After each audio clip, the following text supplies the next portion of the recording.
What's going on, guys? Prostotalk here, back again with another Wrestlemania 14 review, and I'm here to review Wrestlemania 14. And I've always said that Wrestlemania 14 has been one of those underrated WrestleManias. It's a lot of fun, and I enjoyed WrestleMania 14 is enjoyable, and I would go back and watch it again. So WrestleMania 14 opened up with a battle royal for the tag teams, and the winner of this match will face off against the tag team champions at Unforgiven at the next pay-per-view. So you had LOD in the match. You had the Bombastics, Bombastic Bar and Bombastic Bob. You had the new Midnight Express. You had the Rock and Roll Express, and you had JBL and was it I don't know what. You had another tag team in there. Oh, you had the Godwins in there too. I'm not gonna tell you all the eliminations, but it came down to the Godwins, not the Godwins, the LOD, and the new Midnight Express, and basically Phineas Godwin, he comes in and knocks out one of the LOD members, and then Midnight Express tried to eliminate him, but Hawk, he got punched out the ring, and he gets back in the ring and eliminates Bob and Bart. And LOD are the new number one contender for the tag titles. Then we get Taka Makuna versus Angelina for the lightweight championship. This was the time when WWE was doing their own version of the cruiserweight division, having a lightweight title. I wonder what happened to that title. I don't know what happened to it, but anyway, Taita won. I don't know how to say his last name. Then we got the game Triple H defending his European Championship against Owen Hart, and I thought that Owen Hart and Triple H had a solid match. I love the story behind it, where basically Sergeant Slaughter said he was tired of trying to get involved in Owen Hart's matches involving Triple H. So what better way to then just handcuff her? And then what a great role that was, because she also put salt in the eyes of Sergeant Slaughter, and also lowballed Owen Hart. Triple H gets the pedigree for the win. Also, it's a solid match, and in my opinion, I didn't think it was, the European title was also a title that I always liked in WWE. I always thought it was a really good title. It was one of my favorites personally in the Attitude Era, but I mean, they should bring it back now, especially with the NXT UK stuff. Then we got Mark Merrill versus Sable. Mark Merrill and Sable versus Goldust and Luna Vachon. This was the time when Sable was blowing up. She was eventually blown away. Eventually, Sable was going away from Mark Merrill. This was the time when she was getting red hot. The crowd was loving her. Mark Merrill would go his separate ways, and Sable would also go to a mega, get a mega huge reaction, and become a big star. So they got the win, Merrill and Sable. Then we get The Rock defending his IC title against Ken Shamrock, and here's the guy that I really want to see back in WWE, Ken Shamrock, because he's a guy that's so underrated in the Attitude Era. He was the man. He was so over.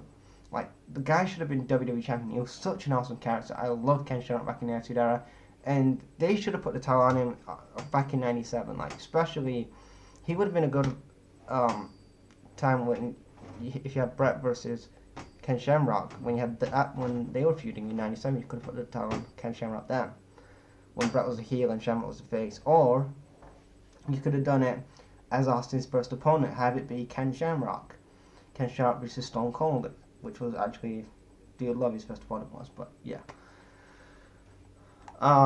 So anyway, The Rock wins by DQ because obviously Ken Shamrock cannot control himself, so basically the referee versus the decision. Then we get one of my favorite matches of the night, and it was Cactus Jack and Chainsaw Charlie versus the New Age Outlaws for the WWE Tag Team titles. This was a lot of fun. You had the New Age Outlaws going, and they was climbing on a ladder. Then Chainsaw Charlie or Cactus Jack would throw them off, and then they would go backstage. And this was such a good backstage brawl, dumpster match. And then at the end of the match, you have Chainsaw Charlie. He's got them on a forklift, and basically he lifts them up and then starts pushing them up into the dumpster, locks the dumpster, and they are your new WWF Tag Team Champions. So then obviously, Unforgiven, you get LOD versus Chainsaw Charlie and Cactus Jack. Then we have The Undertaker versus Kane. One of my favorite storylines from this WrestleMania was, two storylines, which was obviously Undertaker, Kane, and Steve Austin, Shawn Michaels. The match, the match was good. It wasn't the best, but it was good. But the story was way good. The story was way better than the match. Like, the match was okay and to good, but the story itself, where you had, Kane debut and Paul Bearer's coming back, and he's like, you know what, Kane? You know what, Taker? Kane knows what you did to your parents. Like, you killed your parents in that fire. And then he comes back, and obviously, bad blood. Kane, it's gotta be Kane. God almighty, that's gotta be Kane. And then at the Royal Rumble, obviously, Undertaker will still refuse to face his brother till that's it. He's had enough. He's got to face him because obviously he got gasoline. He got put in the casket and then got put on fire and got on gasoline. He got put in the casket. Then King put fire to him, and then after that, he just had enough and then faced him at WrestleMania. We get to the match here. This was a really good match here, and I thought that this was one of his best match. I thought that this Taker Kane match was a good match. Now, I don't know if it was better than the WrestleMania 20 match. I would have to go back and watch that, but I did like this match. Undertaker wins with 3 tombstones and gets the win. Then we get the main event, the most anticipated main event that was anticipated back in 1998, and that was Stone Cold Steve Austin versus Shawn Michaels for the WWF Championship, as Mike Tyson was a special guest enforcer. Now, we all know the Austin Tyson awesome fighting segment on Raw when he's like, Tyson and Austin, when JR was saying that. And then obviously many people thought, oh, he's gonna, Tyson's gonna, screw Steve Austin and Michaels is gonna get win. But this was the time when obviously Michaels was having his back injuries and he was coming to get surgery and change his life many years later. So he was on his way out, Shawn Michaels, so he was passing his torch over to Stone Cold, like Shawn passed it up, like Bret passed it to Shawn. Shawn's gonna pass it now to Stone Cold, and he had the reign.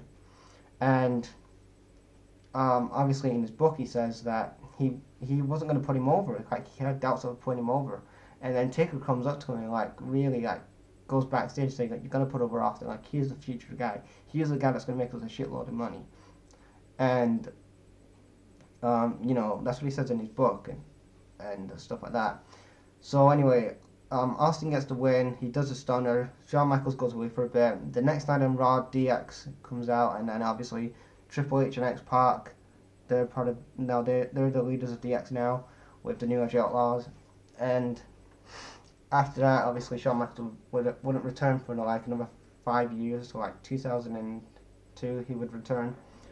And then that was the end of the WWF Eagle Belt. Yes, the Eagle Belt retired the night after WrestleMania. And the Attitude Era Belt came. And that's what began the era of Austin. So overall, what do you guys think of WrestleMania 14? Leave your thoughts in the comments, and I'll check you guys later.